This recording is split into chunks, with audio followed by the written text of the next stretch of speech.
Good morning everyone, my name is Meghna. Today I am going to explain some important backend development concepts using Node.js and Express.js. These are very commonly asked in Coming to Node.js overview. Node.js is a JavaScript runtime environment built on Chrome's V8. Normally JavaScript runs in the browser, but Node.js allows us to run JavaScript on the server side.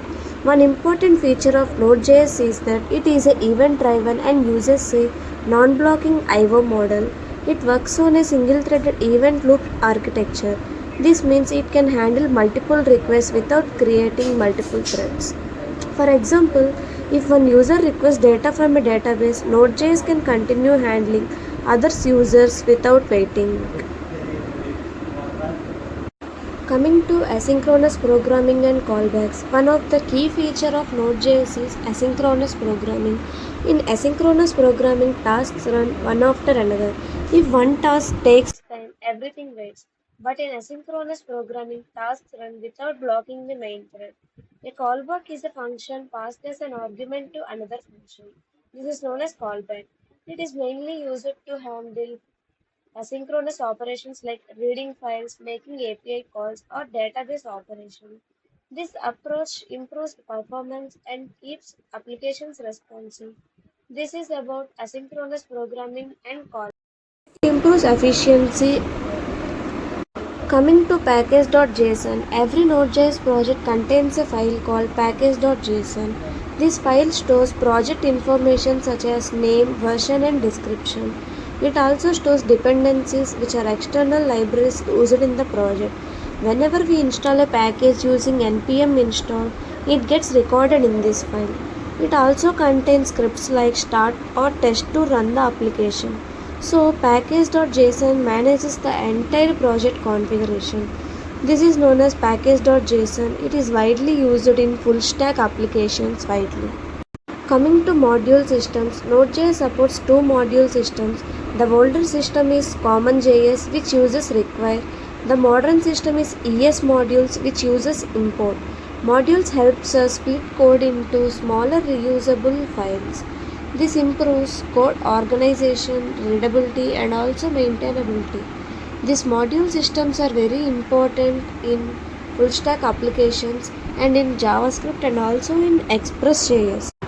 Coming to Express and Middleware, Express.js is a web framework built on top of Node.js.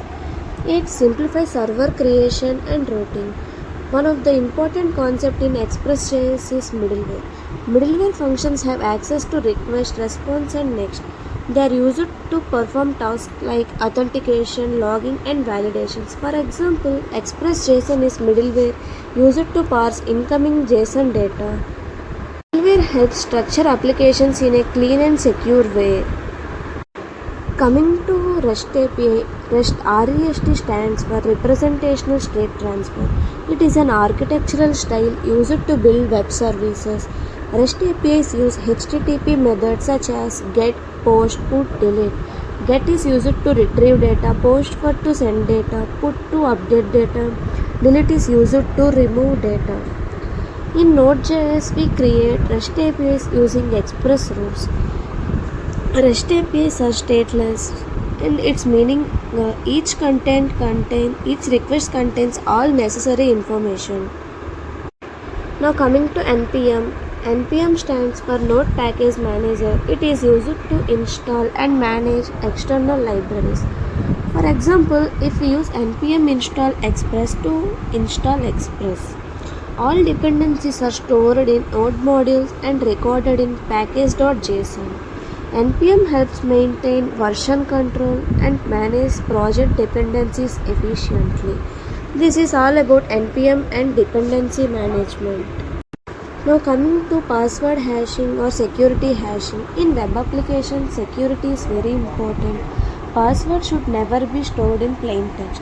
Instead, we use hashing to convert passwords into a secure encrypted format. A commonly used library for hashing is bcrypt. Hashing protects user data and improves application security. To conclude, Node.js allows us to build scalable backend applications. Express simplifies API development, NPM manages dependencies, and security practices like password hashing protect user data. Thank you.